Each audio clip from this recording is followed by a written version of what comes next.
Délibération 5, mais justement, Michel Gontet, on y va. Très bien, merci, merci Monsieur le Président. Alors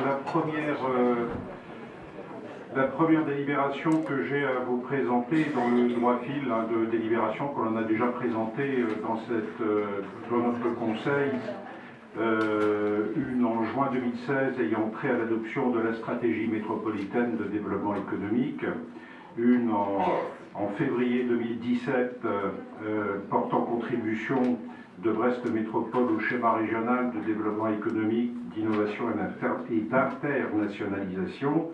Et je rappelle que le Conseil régional de Bretagne a adopté en février 2017 sa stratégie, mais notamment son volet métropolitain qui intègre la stratégie métropolitaine de développement économique de Brest Métropole, comme d'ailleurs celle de la stratégie de Rennes Métropole.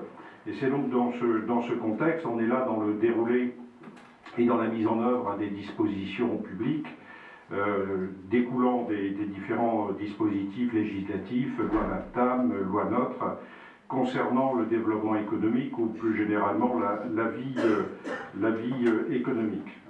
Donc la loi NOTRe a placé les régions comme chefs de file du développement économique sur leur territoire. Et donc chaque région est amenée à définir son schéma de développement économique et aussi de valider la mise en œuvre des aides directes aux entreprises proposées par les autres collectivités de leur territoire.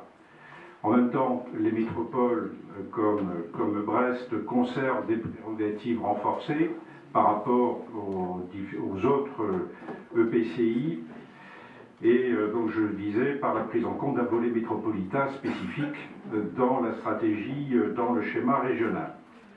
Le Conseil régional a souhaité articuler son action avec les 59 EPCI de Bretagne et de mettre en place des conventions de partenariat. Donc c'est l'objet de cet examen, des conventions de partenariat avec l'ensemble des établissements publics et donc avec nous-mêmes.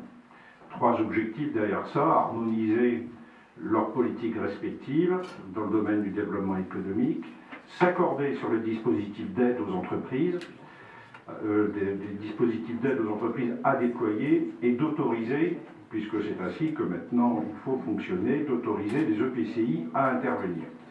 Et enfin, le troisième objectif, organiser la mise en place d'un service public de l'accompagnement des entreprises, dit SPAE, sur chacun des territoires bretons. Donc nous avons travaillé depuis juin 2017 avec les élus et les services du Conseil régional qui ont permis ainsi d'aboutir au projet de convention qui vous est proposé et qui nous permettra, en ayant l'autorisation du chef de file régional, de mettre en œuvre ces dispositifs dès le 1er janvier 2018. Peut-être indiquer qu'il y a 5 dispositifs de soutien aux entreprises qui sont incorporés dans cette convention. Le premier qui est un soutien au développement d'activités économiques sur les zones à forte vacance de pas de porte commerciaux et sur les quartiers prioritaires ou sur les quartiers prioritaires et de veille de la politique de la ville. Un autre dispositif qui est l'abondement à des fonds de prêt d'honneur. Bon, c'est notamment ce que l'on fait par la plateforme d'initiative locale. Pouvoir faire un appel à projet pour une économie sociale et solidaire au pays de Brest. Ensuite, avoir un dispositif d'aide à l'installation de jeunes agriculteurs. Et enfin, pouvoir participer à des missions collectives à l'étranger, dont les participations à des salons internationaux.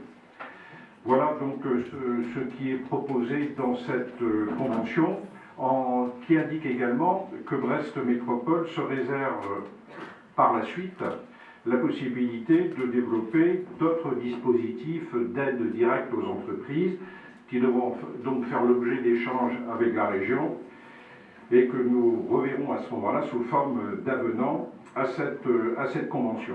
Peut-être un dernier point sur cette convention qui est, je le citais tout à l'heure, la mise en place d'un service public d'accompagnement des entreprises qui s'appuie notamment sur la place brestoise, sur les acteurs intervenant d'ores et déjà sur le territoire métropolitain.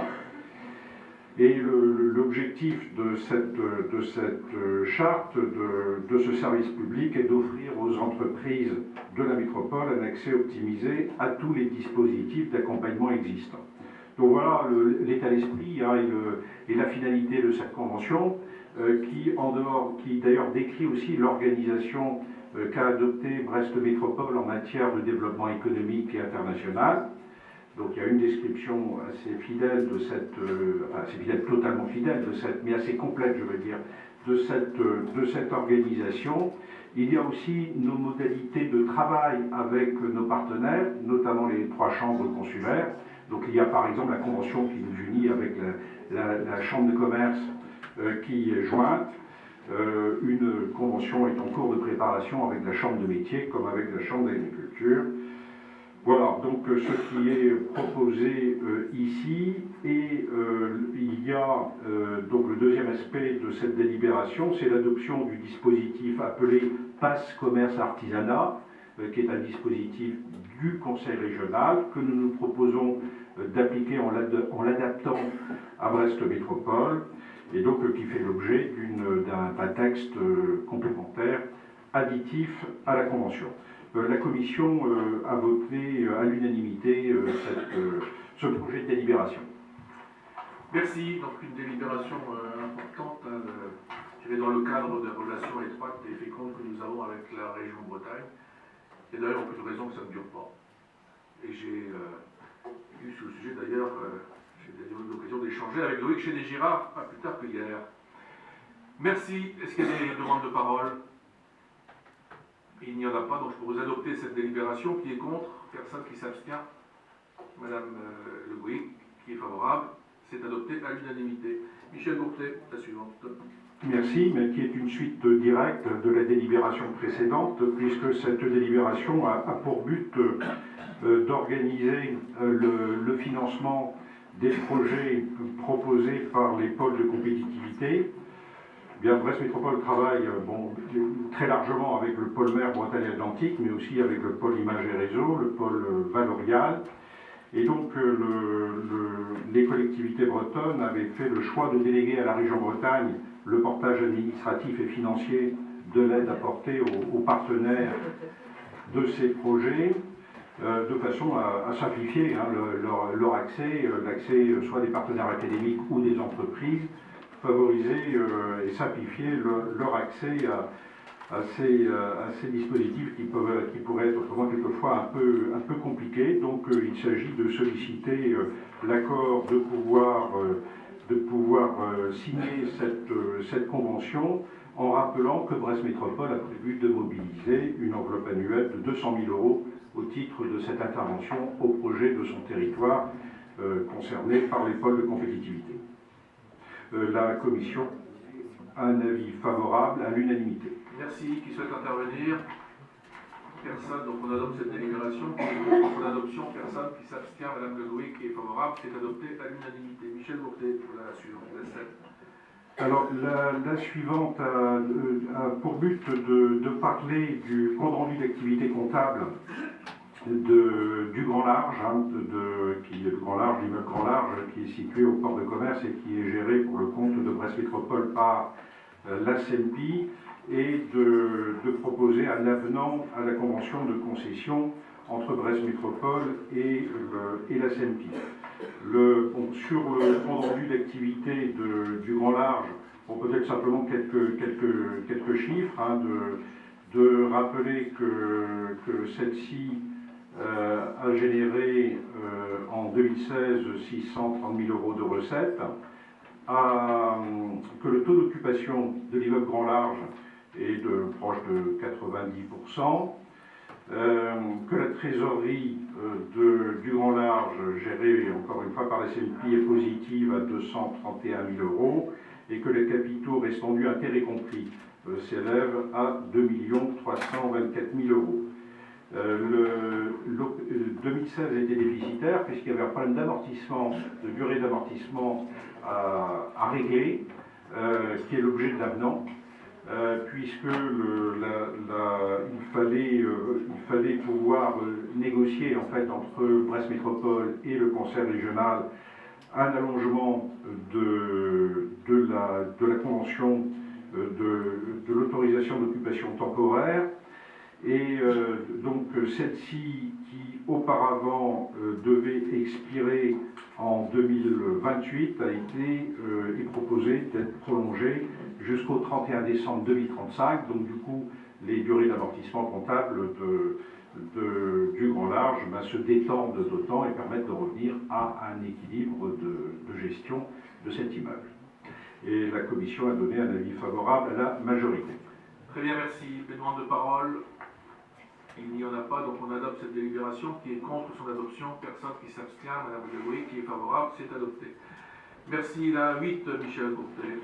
Alors là, nous revenons sur le pacte métropolitain d'innovation de Brest Métropole, hein, qui a été lui-même approuvé par notre Conseil pour aborder deux évolutions. La première, qui est une diminution de l'engagement de l'État, l'engagement financier de l'État de 250 000 €, et donc qui amène une modification qui est jointe à cette délibération du plan de financement prévisionnel, où l'État devait être, pour Océanopolis, qui devait être à 1 million d'euros, se retrouve à 750 000 €. Donc nous y retrouvons nos 250 000 €. Et la deuxième modification comprise dans l'avenant concerne la future Université des Nations Unies, où là il était dit que le Fonds de soutien à l'investissement local, le FSIL, ne devait pas intervenir, et on précise que c'est lui qui interviendra au contraire. Voilà. C'est deux modifications qui forment cet avenant qui est proposé, qui a fait l'objet d'un avis favorable à l'unanimité. Très bien, merci. Est-ce qu'il y a des questions, des remarques, des demandes de précision? Il n'y en a pas, donc on adopte cette délibération malgré une perte de 250 000 € des engagements de l'État, ce qui n'est pas rien. Voilà. Pas de questions, on adopte. Qui est contre? Personne. Qui s'abstient? Personne. Qui est favorable? C'est adopté à l'unanimité. Stéphane Roudot pour la 9, et je propose qu'il présente la 50 dans la foulée. Oui, merci Monsieur le Président. J'ai effectivement une obligation à 20 h sur ma commune. Je serai donc obligé de vous laisser à mon grand regret. Il n'est pas encore 20 h, hein? Non,